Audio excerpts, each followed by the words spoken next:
All he did was change his Wi-Fi password. That's it. Standing in his own driveway, phone in hand, sunlight pouring across the porch he'd swept that morning, Terrence Grady was just fixing a lagging connection. No noise. No drama. Just a man resetting a network. But that wasn't what Sharon McKinley saw from across the street. To her it looked suspicious. To her, a black man with his phone out meant danger. So she called 911. Minutes later, squad cars pulled up like a storm rolling in from nowhere. 2 officers stepped out, hands near their belts, eyes sharp. Terrence didn't run. Didn't shout. He just said 5 words. I'm resetting my Wi-Fi password. What happened next? It wasn't just a misunderstanding. It wasn't just racism. It was a discovery so disturbing. It would turn an entire neighborhood upside down. Because what they uncovered had been watching them all along. Terrence Grady wasn't the type to stir up trouble. Nor was he the kind folks usually noticed. At 38, he lived alone in a modest craftsman-style house tucked beneath the moss-draped oaks of a quiet street in Shreveport, Louisiana. He worked from home in cybersecurity, quiet, efficient, and invisible. His front yard was always trimmed. His mailbox freshly painted.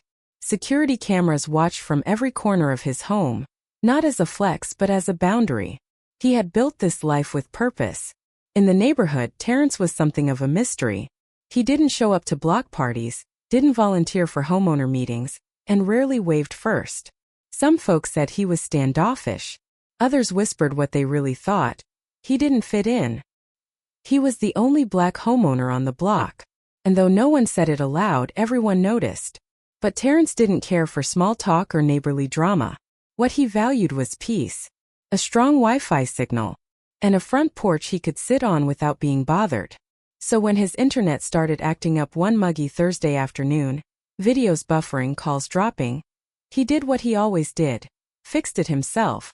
He stepped outside to get better reception. Leaned against the siding. Opened his router settings. Fingers moved quickly on his screen, scanning for unauthorized devices. Reset. Reboot. New password. That should have been the end of it. But across the street, from behind a lace-curtained window, someone was watching. And to them, Terrence Grady didn't look like a man fixing his Wi-Fi. He looked like a threat. Sharon McKinley stood at her kitchen sink, drying a wineglass that hadn't been used since Easter. The radio hummed softly in the background, but her eyes were fixed on the scene outside her window. Across the street, Terrence Grady stood still, face lit by his phone, fingers tapping rapidly. His back leaned casually against the wall of his house, his expression focused. But to Sharon it looked calculated. She narrowed her eyes. He'd been out there for 10 minutes, maybe more. Not pacing. Not calling anyone. Just standing and typing. Her stomach tightened. Something felt off. Sharon had never truly trusted Terrence.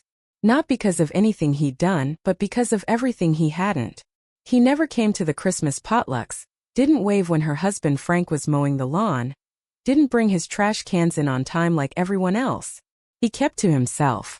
That to her was unsettling. And now here he was, outside, poking at something technical on his phone, glancing up now and then toward the street. She couldn't shake the feeling that he was watching something. Or someone. She reached for her cell phone. 911, what's your emergency? Her voice was low, urgent. Hi. I need to report something suspicious. My neighbor, he's outside doing something with his phone. I don't know what, but it doesn't feel right. The dispatcher asked for clarification. Sharon didn't have much. She repeated herself, adding only, he's always like this. Hiding things. Watching people. I just know something's wrong. Within minutes, the soft hum of cicadas was cut by the distant howl of sirens. Terrence, still in his driveway, looked up, confused at first. Then wary. A patrol car slowed in front of his house. 2 officers stepped out. One was tall, broad-shouldered, eyes sharp, Detective Marcus Navarro. The other, more compact, moved with quiet authority. Officer Elise Carter. Terrence let out a slow breath. Here we go. He didn't move as they approached, but his posture straightened. Sir, Navarro called out calmly, resting a hand near, but not on, his holster. We got a call about suspicious activity. Mind telling us what you're doing out here? Terrence raised an eyebrow. Suspicious? he repeated, incredulous. I'm standing in my own driveway, changing my Wi-Fi password. Carter glanced at Navarro. No threat here, but they both knew how quickly perception could spiral into something worse. Do you live here? Navarro asked, almost out of habit. Terrence blinked, then gestured with an open palm to his car. His mailbox, the security cameras on his porch. Yeah, 3 years. And then a voice cut through the air, sharp and righteous. He's lying. Sharon McKinley stood on her porch now, arms folded tight across her chest. He's always outside doing stuff, staring at his phone, looking at people's houses. He's up to something.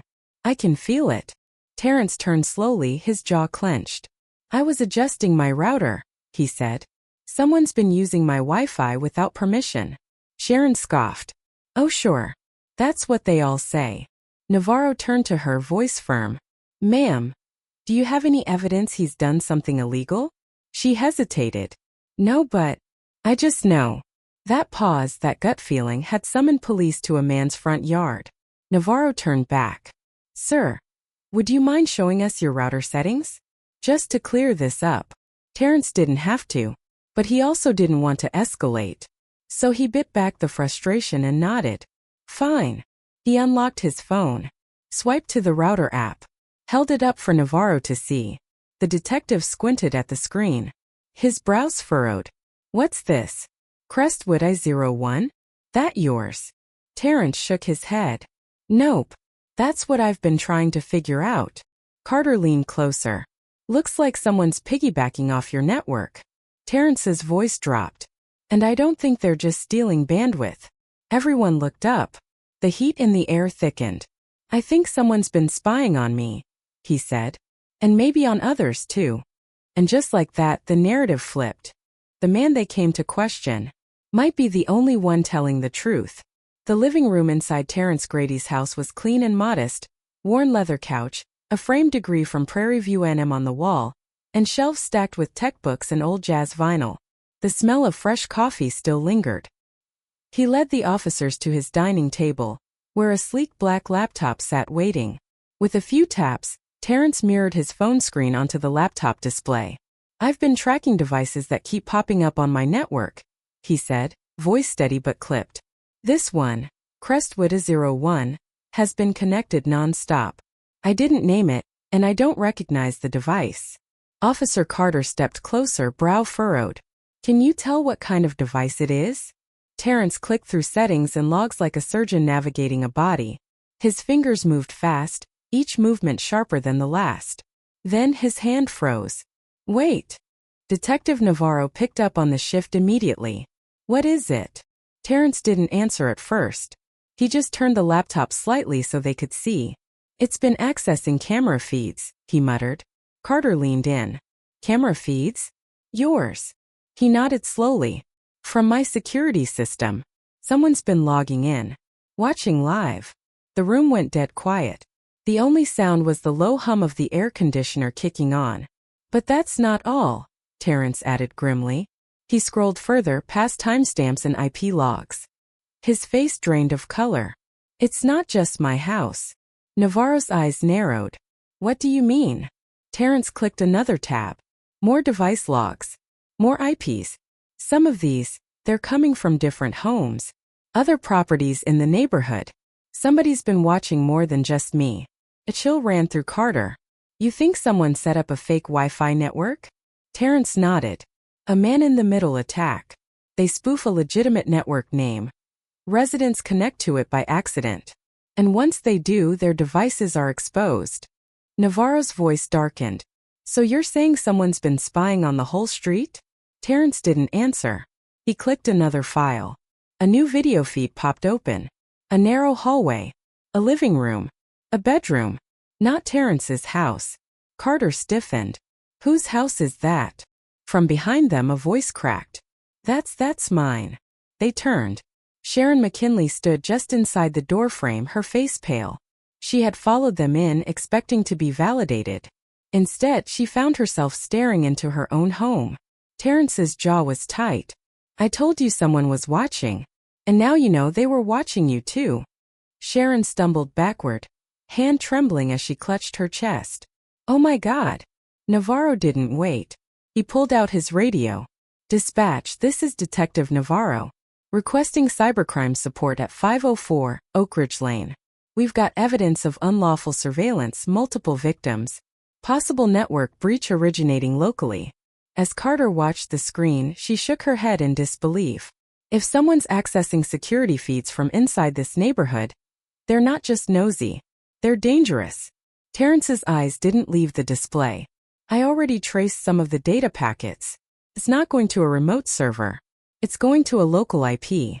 Navarro turned back. All business now. How local? Terrence exhaled. Same street. Few doors down. I'm running a ping scan now.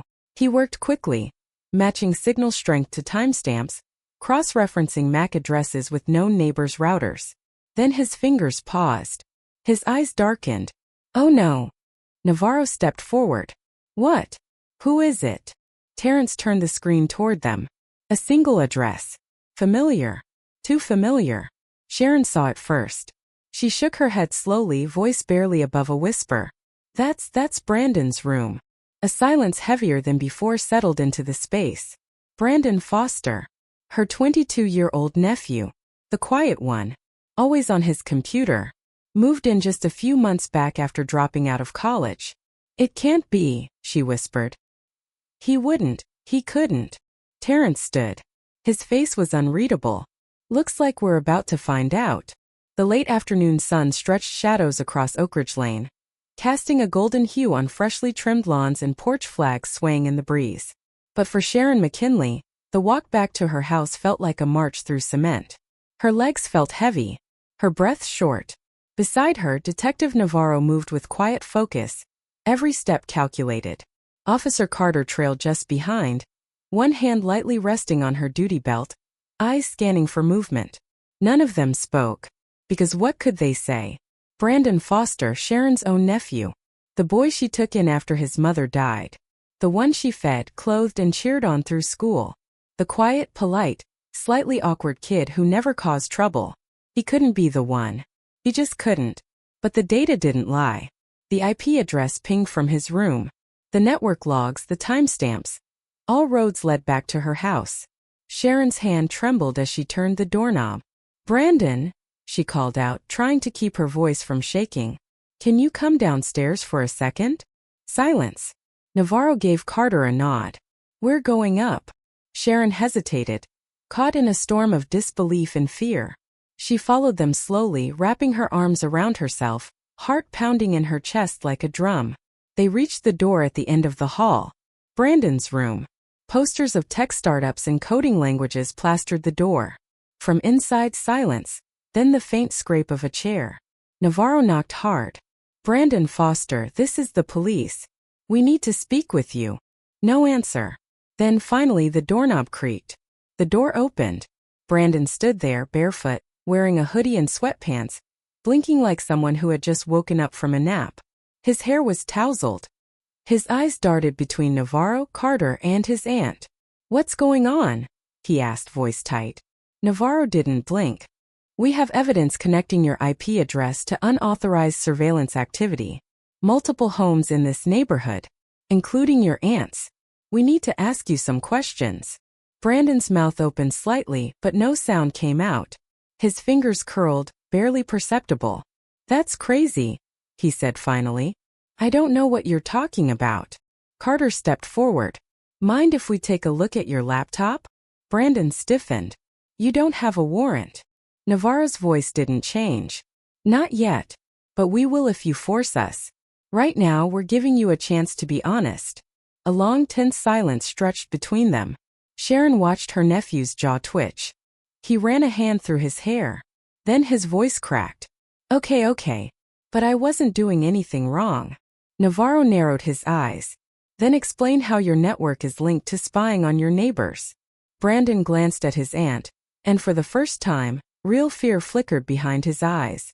It started as a joke, he whispered. I was messing around with our Wi-Fi setup. I wanted to see if anyone would connect to a fake hotspot. I didn't expect it to go this far. Sharon's breath hitched. Brandon. He turned to her, eyes pleading. I swear I wasn't trying to hurt anyone. I was just testing it. But then I saw some of their security feeds pop up, and I got curious. Curious? Carter asked sharply. Or obsessed? Brandon looked away. He didn't answer. How many homes have you accessed? Navarro's voice was low and steady. Another pause. Then, I don't know, Brandon said quietly. It just got out of hand. Sharon's knees gave way. She sank onto the edge of the hallway bench, hands trembling. Her nephew. Her own blood. I believed in you, she whispered, voice cracking. I defended you. Carter pulled out the cuffs. Brandon Foster, you're under arrest for unauthorized access of a computer network and unlawful surveillance. Wait, please, Brandon stammered. But Navarro was already guiding him down the stairs. Sharon didn't follow. She stayed sitting alone in that hallway, the muffled sound of Miranda rights echoing from below. Her world had shifted in one irreversible moment. The front door of Sharon McKinley's house creaked open as Detective Navarro and Officer Carter led Brandon Foster out in handcuffs. His head was bowed, hoodie still up, trying to shield his face from the stares gathering on porches and sidewalks. The once quiet neighborhood had stirred to life, murmurs, gasps, camera phones discreetly raised. Terrence Grady stood on the sidewalk, arms folded, watching everything unfold. For a brief second, Brandon looked up, and their eyes met. There was no rage in Terrence's face, just tired disappointment. Navarro nodded at him. You were right. If you hadn't spotted it when you did, we might never have uncovered any of it. Terrence didn't respond right away. He exhaled slowly, then looked over Navarro's shoulder, at Sharon, who had followed them to the porch. Her face was pale, lips pressed tightly together. Terrence took a step forward. The street was quiet now. The weight of truth hung thick in the summer air. You know what's wild? Terrence's voice cut through the silence. Calm but firm. I was standing in my own yard doing something as simple as changing my Wi-Fi password. That's it. And someone called the cops on me. His gaze locked with Sharon's. You didn't ask questions. You didn't knock on my door. You just assumed. Sharon swallowed hard. Her hands fidgeted at her sides. I was scared, she whispered. It just looked off. Terrence tilted his head. Off? Or unfamiliar? No answer. You saw a black man with a phone and decided something must be wrong. Meanwhile, the real threat was already inside your home. That line cut deeper than any shouting ever could. Sharon's eyes brimmed with tears. I was wrong, she said softly. I'm sorry, Mr. Grady. Truly. Terrence looked around, the neighbors now listening from porches behind hedges, inside parked cars. It's not just about an apology, he said. It's about waking up. Because this. He gestured to the patrol car as Brandon was placed inside. This could have stayed hidden. He could have kept watching your family, your kids, your private moments, and nobody would have known. Because the person who found it was the guy you didn't trust. The silence was suffocating. I don't need forgiveness, he added. But I do expect accountability. From everyone. Navarro closed the patrol car door. Carter tapped the roof to signal they were ready. As they pulled away, the flashing lights danced across Sharon's face. She stood there rooted in place like a statue carved from guilt. Terrence turned without another word and walked back toward his house. He didn't look back. But before stepping inside, he paused. Looked out at the neighborhood he had once avoided. At the people who now couldn't meet his eyes. Truth doesn't need permission, he said over his shoulder. It just needs someone willing to see it. Then he disappeared inside, the screen door slamming shut behind him. The police cruiser pulled away from Oak Ridge Lane. Brandon Foster sitting in the back seat, silent, pale, and staring blankly ahead. He wasn't crying. He wasn't shouting. Just staring. As if his world had tilted on its axis and hadn't stopped spinning. Inside the precinct, Detective Navarro handed him over to the cybercrime unit. There were laptops to be searched, hard drives to be imaged, and a mountain of digital evidence waiting to be sifted through. Meanwhile, back on Oak Ridge Lane, Sharon McKinley sat alone at her kitchen table. The house that once felt like a sanctuary now seemed too quiet, too hollow. Her nephew, her Brandon, had built a spy ring under her roof, and the man she had called the police on had done nothing more than protect his own home. She reached for a framed photo on the counter. Brandon at age 10, grinning with a tooth missing, standing beside her on the day she adopted him. Her hands trembled as she set it back down. Across town, the cybercrime team was already at work. Brandon's laptop was password protected, but not encrypted. Within minutes, they had access to his browsing history, server logs, and private folders. And what they found made Navarro's jaw clench. Over 24 folders, each labeled by house number, each containing archived screenshots, video snippets, and camera logs from inside his neighbors' homes. This wasn't a prank, Officer Carter said flatly. This was deliberate. Some files were months old. Others were from just the night before. Living rooms, bedrooms, children's rooms. He hadn't just watched. He had organized, saved, and labeled. This is felony-level surveillance, Navarro said. If the DA wants to stack charges, we're looking at serious time. They kept digging. Among the files, they found encrypted messages Brandon had exchanged on Reddit and private forums, boasting about his tech skills, offering tips to others on how to set up fake public Wi-Fi access points. He had even uploaded short clips as proof of concept. Carter's stomach turned. He was showing off, she muttered, turning people's private lives into trophies. Back at Sharon's house, there was a knock at the door. She opened it to find Terrence Grady, not angry, not smug, just steady. I figured you might need this, he said, holding out a printed packet of network security steps. To lock your system down. Sharon took it with shaking hands. I don't know what to say. Terrence looked at her for a long moment. You don't have to say anything. Just listen next time. She nodded slowly, eyes damp. He was always on that computer, she said. I thought he was studying. Or gaming. I never imagined. No one ever does, Terrence replied. As he turned to leave, Sharon called after him. Do you think he can be helped? Terrence paused. That depends on if he wants help. And if the system is willing to give it. He walked off down the sidewalk, leaving Sharon holding the paper, her mind spinning not just with guilt, but with questions she should have asked months ago. In a small interrogation room downtown, Brandon stared at the wall. He wasn't thinking about the charges, or the officers, or even Sharon. He was remembering the thrill, the power of seeing without being seen, of knowing things no one else knew, and how easy it had all been. For now. Because soon everyone would know exactly what he had done. By the next morning, Shreveport wasn't just talking. It was buzzing. Local news anchors stood at the entrance to Oak Ridge Lane, their vans lining the curbs like vultures circling roadkill.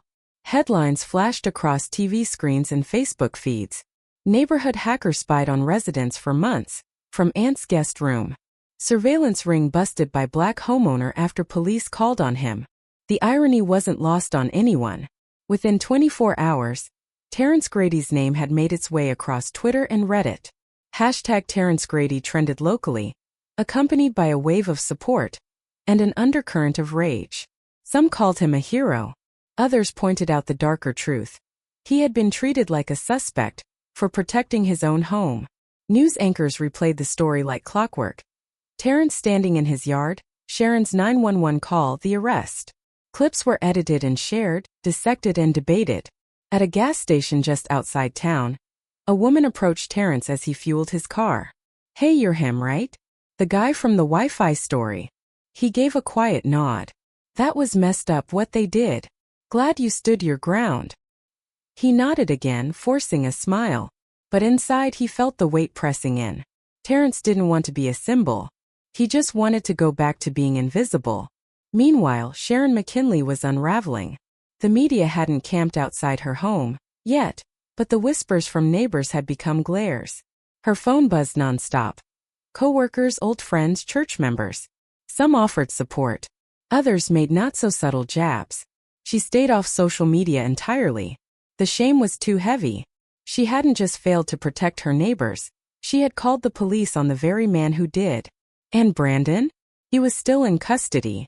No bail posted. The charges were stacking up. Unauthorized surveillance, illegal network access, and child endangerment, since footage of minors had been found on his system. The district attorney was already drafting the public statement. But none of that made sense to Sharon. Not the legal jargon. Not the TV crews. What haunted her was the look on Terrence's face, that controlled disappointment. So she did something she hadn't done in years. She walked down the block to his house. Terrence answered the door, expression unreadable. "May I come in?" she asked softly. He hesitated, then stepped aside. They sat in silence at his kitchen table. Her eyes wandered over the modest home. Photos of his late parents, a bookshelf lined with worn paperbacks, a corkboard with cybersecurity certifications. "I didn't know any of this about you," she said. "That's kind of the point," he replied. She looked down. "I judged you," she admitted. "Based on nothing. Based on skin. On silence. On what I assumed you weren't." Terrence didn't interrupt. "But Brandon. I raised him. I loved him like my own. And I didn't see what he was becoming." Her voice cracked. "How did I get both so wrong?" Terrence leaned back, hands folded. "Because you looked at me and saw danger. And you looked at him and saw safety. And neither was true." Tears slipped down her cheeks. "What do I do now?" He exhaled, slow and steady. "You start by unlearning. And then, you listen." For the first time since the sirens, Sharon nodded. Not defensively, not reluctantly, but with humility. As she stood to leave, Terrence added, "I'm not here to make you feel better, Sharon. But if you want to be better, that's on you." She paused at the door. "I do." And for once, Terrence believed her. Brandon Foster sat in a cold interrogation room, wrists cuffed to a metal table, his reflection faint in the two-way mirror. He had barely spoken since his arrest. Detective Navarro and Officer Carter watched him from behind the glass, a therapist's report in hand, one that painted a more complicated picture than they expected. Brandon wasn't just a hacker. He was a deeply isolated young man, socially withdrawn, no close friends, long periods of screen time since he was 12. According to school records, he was bright, exceptionally so, but prone to detachment, especially after the death of his parents. When Sharon took him in, he had just turned 15. Quiet, polite, but something about him always felt like it was held behind glass. "You ever notice," Carter muttered to Navarro, "how sometimes the ones who smile the least are the ones screaming the loudest inside?" Navarro nodded. Across town, Sharon sat on the edge of Brandon's empty bed. The posters still hung on the wall, sci-fi films, coding diagrams, a worn photo of him with his parents, folded at the corners. She picked up a notebook and flipped through the pages. Lines of code, doodles, a list titled, "Things I Can Control." It was short and terrifying. My computer. My privacy. What others don't know. She set it down, her heart sinking. This wasn't just a crime, it was a collapse. And she had missed every warning sign. Back at the station, Brandon finally spoke. "I didn't mean to watch people at first," he muttered. Navarro leaned forward. "So why'd you keep going?" Brandon hesitated. "Because no one saw me. Not at school. Not here. I could walk through a store and never be noticed. But when I watched them, I felt like I existed. Like I mattered." Carter's jaw tightened. "So you invaded their lives for that?" Brandon's voice cracked. "I didn't want to hurt anyone. I just wanted to see if someone would notice. If someone would care." There was no justification. No defense. Just the quiet, broken confession of a boy who had lost himself inside a glowing screen. Navarro closed his notebook. "Someone did care," he said. "But you buried that behind deception." Later that afternoon, Terrence received a quiet knock at his door. It was Sharon again, holding a folder. "I've started therapy for him," she said. "I don't know what the courts will decide, but I want to be part of his healing. If there's still a path for that." Terrence opened the folder. Inside were documents. Counseling intake forms, community service plans, letters of apology Brandon had started writing. "It won't fix what he did," she added. "But it's a start." Terrence studied her. "You're doing what most people won't, facing it." She gave a tired nod. "I have to. For him. For myself. And for you." He handed the folder back. "Keep going." That night, as the sun set over Shreveport, a strange stillness returned to Oak Ridge Lane. The lights were dim. The street was quiet. But something had shifted, not just in Sharon's home, but in the way the neighborhood looked at itself. And in Terrence's mailbox, amid the usual bills, was a single envelope. No return address. Inside, a handwritten note. "You were right. I'm sorry I didn't see you before I feared you. A neighbor." He folded it once and tucked it into his desk drawer. No parade. No cameras. Just a single act of recognition. It wasn't everything, but it was enough for now. 3 weeks later, a courtroom in downtown Shreveport buzzed with quiet tension. Brandon Foster, dressed in a pressed gray shirt and trembling hands, stood before the judge. His lawyer had negotiated a deal: no prison time but mandatory psychiatric treatment, digital restrictions, and 5 years probation under supervision. The judge, an older black woman with a stern yet compassionate presence, spoke directly to him. "You violated the most sacred boundary of any community, trust. But we don't heal by throwing away the broken. We hold them accountable and give them a path to change." Brandon nodded, eyes glassy. Behind him sat Sharon, hands clasped tightly in her lap. She had attended every hearing, not to excuse him, but to face the truth head-on. And just a few rows back sat Terrence Grady. He hadn't planned to come, but something in him, perhaps the part that had once been invisible, knew this story wasn't finished. As the court adjourned, Brandon's eyes met Terrence's. There was no defense left in his face, only remorse. Terrence gave a small nod. No smile, no forgiveness, but maybe a beginning. Back in Oak Ridge Lane, the changes were subtle, but meaningful. Neighbors began waving more. Conversations that once ended with closed blinds now lingered on sidewalks. A community group was formed, spearheaded by a once silent homeowner named Maya Davis, to educate neighbors about cybersecurity, digital consent, and implicit bias. Terrence. He was invited to speak at the first meeting. He wore a navy button-down and spoke plainly. "This wasn't about Wi-Fi. It was about being seen as a threat, when all I wanted was peace. We can't fix every injustice overnight, but we can choose to listen before we assume. And we can choose to protect each other, not just ourselves." Applause filled the church basement. Even Sharon, seated in the back row, stood to clap. Later that night, Terrence walked home slowly.